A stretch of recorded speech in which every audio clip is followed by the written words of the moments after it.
Graça e paz, vencedores, filhos de Deus e a noiva do Cordeiro.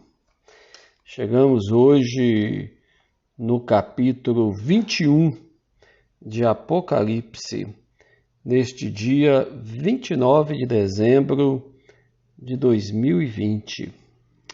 Amanhã, se Deus quiser, estaremos encerrando a leitura de Apocalipse, quando faremos a leitura do capítulo 22.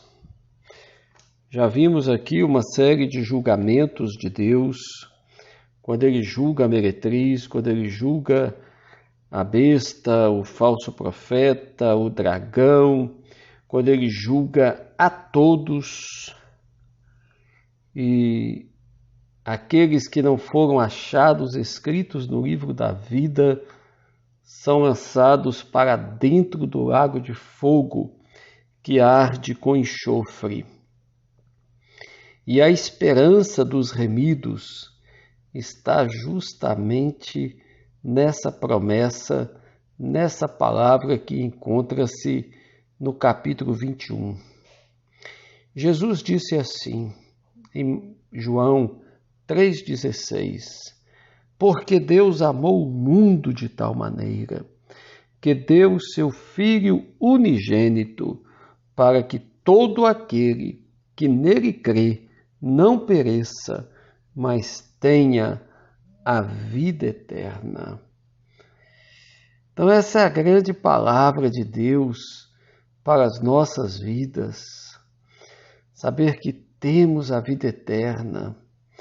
Jesus, em certa ocasião, já preparando os discípulos para a sua crucificação, Jesus diz para eles, para não ficarem com medo, para não ficarem perturbados, porque na casa do Pai há muitas moradas. E Jesus disse, vou preparar-vos lugar. Quando eu for e vos preparar lugar, voltarei e vos levarei para mim mesmo, para que onde eu estiver, estejais vós também. Então nós vemos aqui a consumação de todas as coisas, quando se abre o tabernáculo do céu, no final de todas as coisas, de todos os juízos dos ímpios, quando Deus exerce esse julgamento sobre os mortos, sobre aqueles que estão separados de Deus. E aqui, João, ele vê o novo céu e a nova terra. No livro do Apocalipse, podemos dizer também que é o livro das visões de João. João teve aqui visões das coisas do céu, das coisas da terra e das coisas futuras.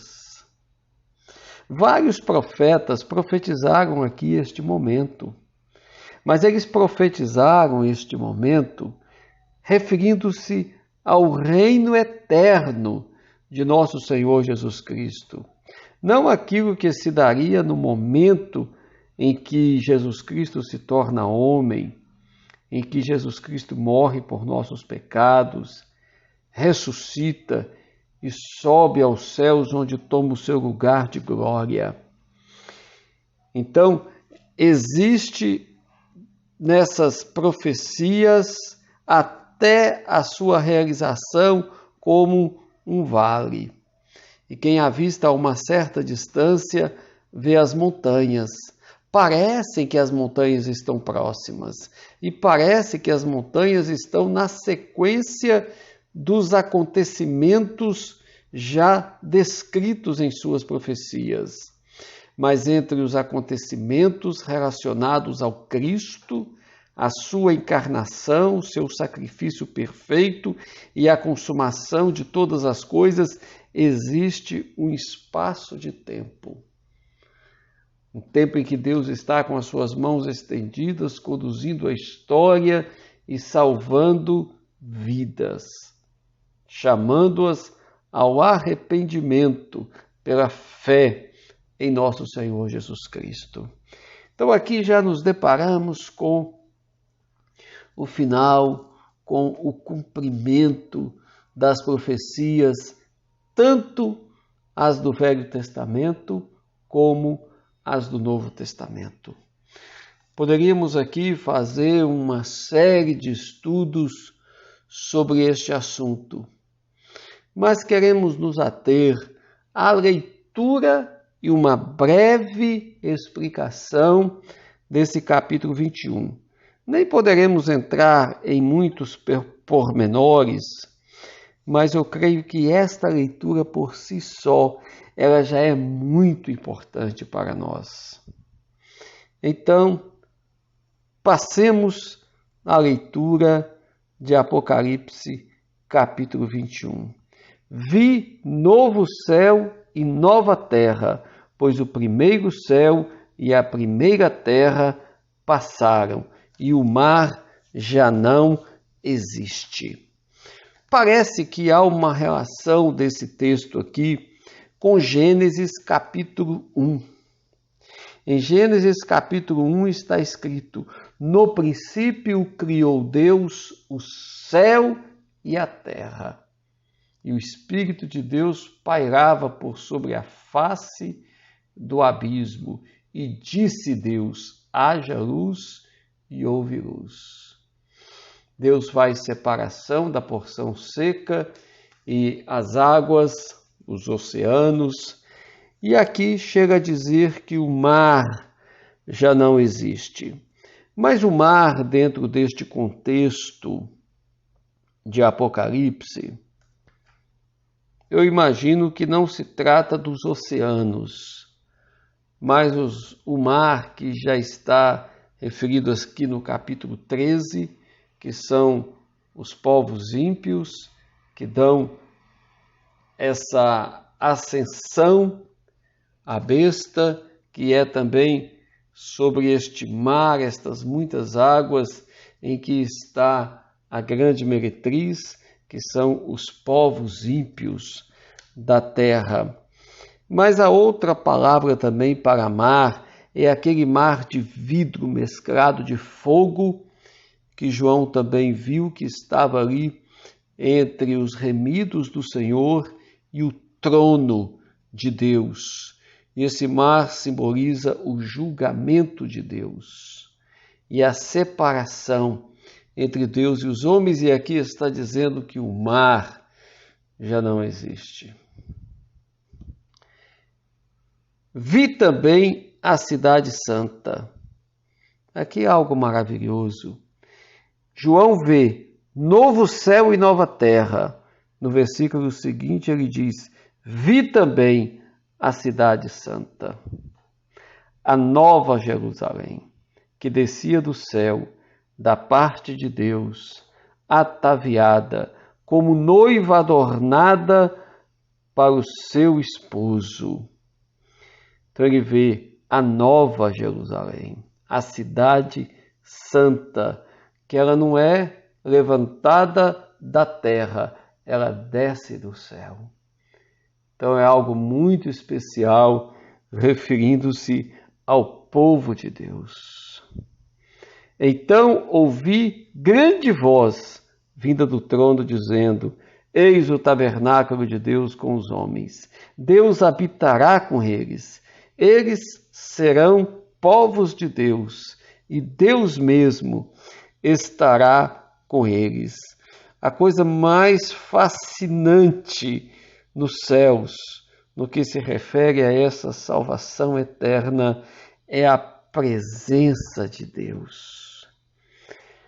Quando imaginamos lá no início, na criação, antes da queda, quando Adão tinha aquela comunhão com Deus na viração do dia, aqui de uma forma muito maior, muito mais profunda, Deus estará com o seu povo, Deus mesmo estará com eles. lhes enxugará dos olhos toda lágrima, e a morte já não existirá, já não haverá luto, nem pranto, nem dor, porque as primeiras coisas passaram. Evidentemente que este texto se refere a algo futuro, que se dará após a volta de nosso Senhor Jesus Cristo. Porque não vivemos em toda a época do cristianismo ou em toda a época da humanidade um tempo como este, dessa presença viva e real de Deus. É verdade que experimentamos momentos maravilhosos de comunhão com Deus, quando oramos, quando adoramos, sentimos que Deus cuida de nós, que Deus nos consola, que Deus nos ajuda, que Deus nos guia. Mas aqui é algo muito maior, porque está dizendo que a morte já não existirá. Nós convivemos com a morte diariamente. Não haverá luto, é outra coisa que também faz parte da nossa rotina. Nem pranto, nem dor. Como nós sentimos dores pelas coisas que acontecem, como as nossas lágrimas são derramadas diante de eventos catastróficos. Verso 5. E aquele que está sentado no trono disse: Eis que faço novas todas as coisas. E acrescentou: Escreve, porque estas palavras são fiéis e verdadeiras. No verso 1 diz: Vi novo céu e nova terra. E agora ele está dizendo: Eis que faço novas todas as coisas. E estas são as palavras fiéis e verdadeiras. Disse-me ainda: tudo está feito. Essa palavra também foi usada por Jesus Cristo na cruz do Calvário, quando ele entregava ali, foram as suas últimas palavras, como que num suspiro, ele disse: está consumado. E aqui Deus diz, aquele que está sentado no trono diz: tudo está feito. Eu sou o Alfa e o Ômega, o princípio e o fim. Eu, a quem tem sede, darei de graça da fonte da água da vida. Nós temos experimentado isso ao longo da nossa caminhada cristã, mas aqui está se referindo a algo numa dimensão muito superior. O vencedor herdará estas coisas, e eu lhe serei Deus, e ele me será filho. Quanto, porém, aos covardes, aos incrédulos, aos abomináveis, aos assassinos, aos impuros, aos feiticeiros, aos idólatras e a todos os mentirosos, a parte que lhes cabe será no lago que arde com fogo e enxofre, a saber, a segunda morte. Então, existe aqui a recompensa para os vencedores, para os justos, e existe a condenação para os ímpios. Está muito claro isto. Hoje parece que vemos os ímpios prosperarem e parece que a corrupção ela ganha todas as coisas, mas, no entanto, tudo isso acabará e terá fim. E os vencedores serão aqueles que seguem a Cristo, aqueles que têm as suas vidas transformadas pelo poder de Deus e a ação do bendito Espírito Santo. Versículo 9. Só retornando aqui um pouco. Que a parte que cabe aos ímpios é o lago de fogo e enxofre, a segunda morte. É exatamente o que está escrito no capítulo 20, versículo 14. Quando a morte e o inferno foram lançados para dentro do lago de fogo, esta é a segunda morte. E se alguém não foi achado escrito no livro da vida, esse foi lançado para dentro do lago de fogo. Então há uma coerência aqui no justo juízo de Deus. Verso 9. Então veio um dos 7 anjos que tem as 7 taças cheias dos últimos 7 flagelos e falou comigo dizendo: vem, mostrar-te-ei a noiva, a esposa do Cordeiro. É muito interessante que foi um dos anjos que tem as 7 taças dos últimos flagelos, esse mesmo, vem e convida João a ver a noiva, a esposa do Cordeiro, e o transporta em espírito até uma grande e elevada montanha. Ele mostrou a santa cidade de Jerusalém, que descia do céu da parte de Deus.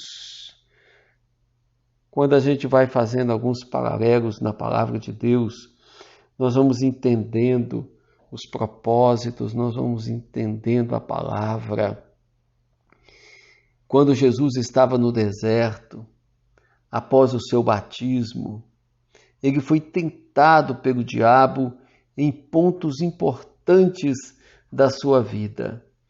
E uma importante tentação foi que o diabo o levou a uma alta montanha e lhe mostrou os reinos deste mundo e a sua glória e disse: tudo isso te darei, se prostrado me adorares. Satanás estava oferecendo a Jesus Cristo, Filho de Deus, uma prostituta, as nações corrompidas pelo pecado e as suas riquezas e as suas glórias, para que o adorasse. Mas agora aquele anjo se apresenta, o anjo que tinha a taça, uma das 7 taças dos 7 flagelos de Deus, e este anjo mostra de cima de uma montanha, ele mostra a nova Jerusalém, a cidade santa que descia do céu da parte de Deus. Não mais um reino terreno, humano, corrompido, contaminado, mas a noiva, a esposa pura, justa, santa, a igreja de nosso Senhor Jesus Cristo, que desce do céu essa cidade, da parte de Deus. O verso 11 diz: a qual tem a glória de Deus. Não é a glória do homem, não é a glória desta terra, mas é a glória de Deus e o seu fulgor. Ela é semelhante a uma pedra preciosíssima, como pedra de jaspe cristalina. Então é um brilho, é uma glória extraordinárias. Tinha também grande e alta muralha, 12 portas, e junto às portas 12 anjos, e sobre elas nomes inscritos, que são os nomes das 12 tribos dos filhos de Israel. Algumas coisas aqui são simbólicas, porque esses símbolos nos remetem a mensagens, a valores, a princípios importantes da palavra de Deus. Quando fala de 12 portas, 12 tribos dos filhos de Israel, diz que 3 portas se achavam a leste, 3 ao norte, 3 ao sul e 3 a oeste.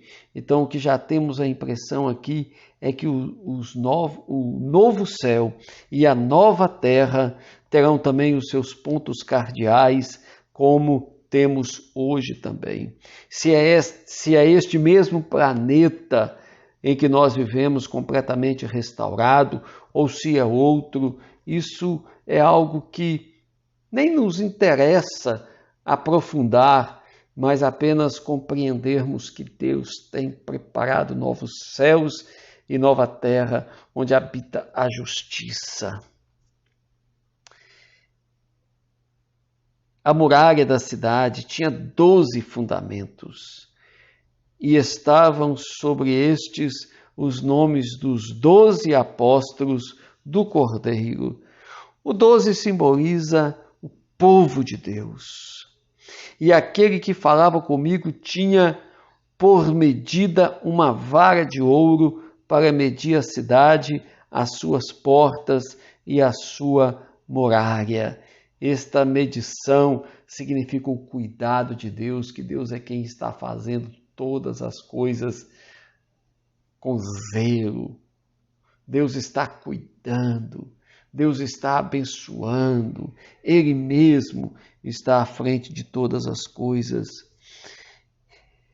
A cidade é quadrangular, de comprimento e largura iguais, e mediu a cidade com a vara até 12.000 estádios.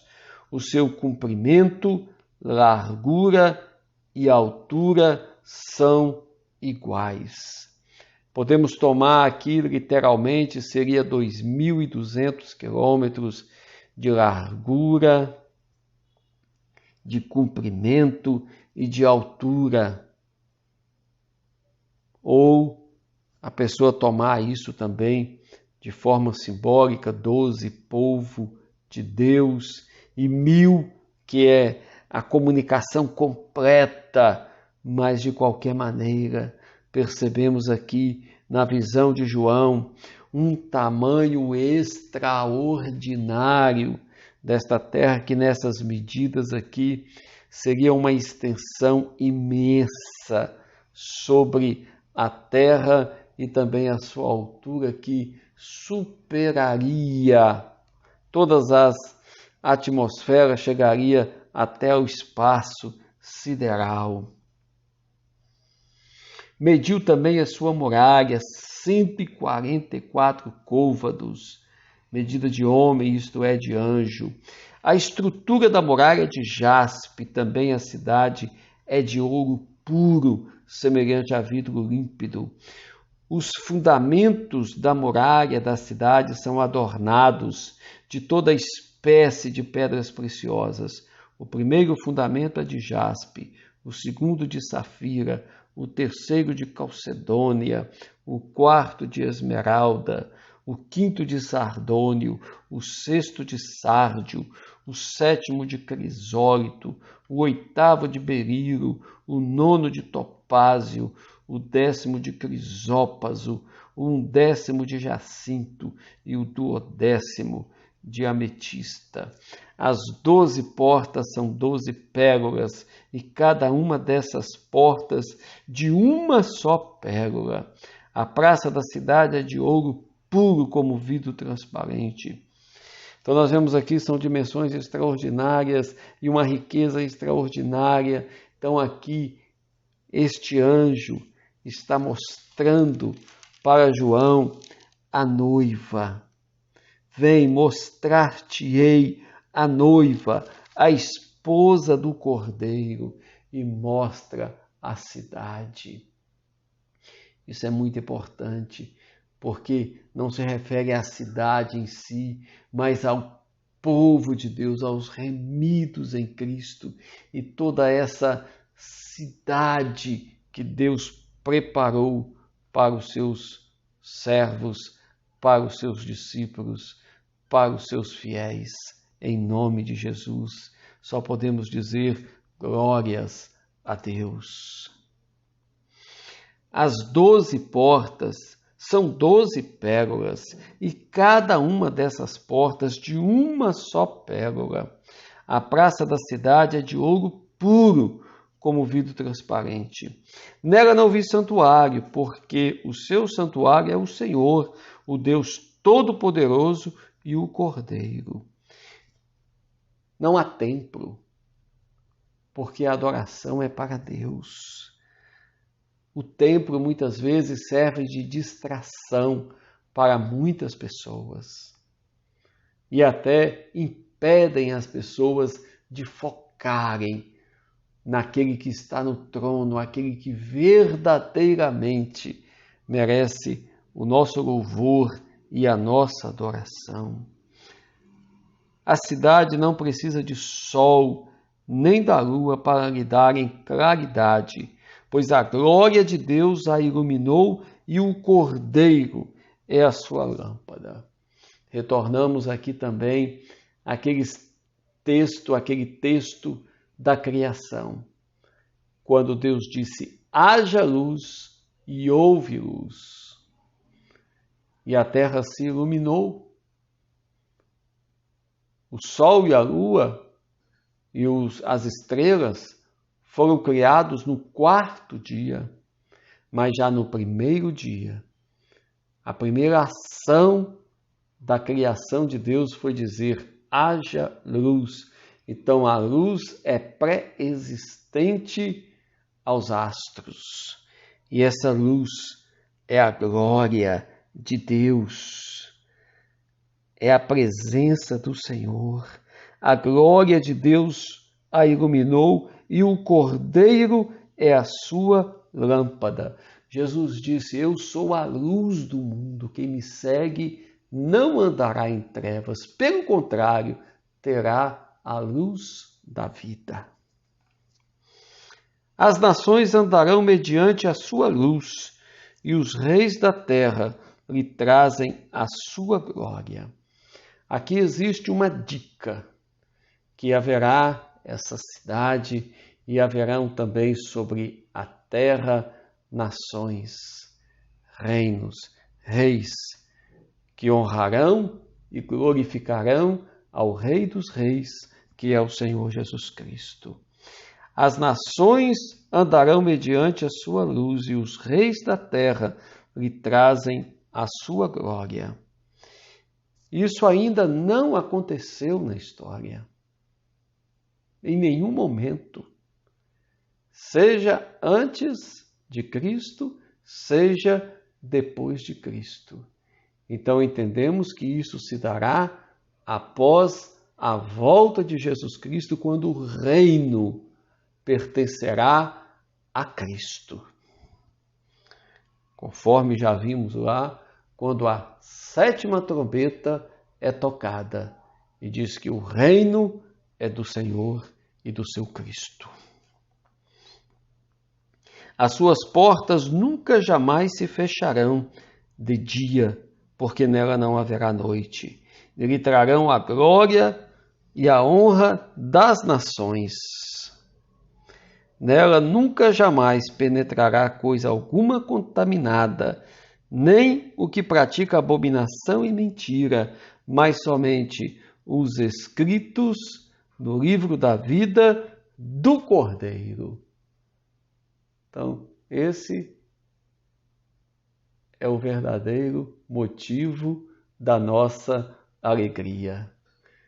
Quando, nos dias de Jesus aqui nesta terra, os discípulos voltaram de uma missão e voltaram cheios de alegria, porque enfermos foram curados e endemoniados foram livres. Jesus disse: não fiquem alegres por isto, que a alegria de vocês esteja no fato de que o nome de vocês está escrito nos céus. E aqui está dizendo: mas somente os inscritos no livro da vida do Cordeiro. Que Deus abençoe a sua vida. Amanhã nós vamos ler o capítulo 22 e vamos concluir a leitura de Apocalipse. Como tem sido maravilhoso esses dias em que nós fizemos essa sequência diária de leitura da Palavra de Deus. Que você se sinta abençoado, se sinta edificado. Apocalipse não é para ninguém ter medo, é sim para tomarmos posição diante do Senhor naquilo que precisamos arrepender, mas nos alegrarmos, porque Jesus Cristo vencedor, o Rei dos Reis, O Senhor dos Senhores venceu e nós vencemos. Amém.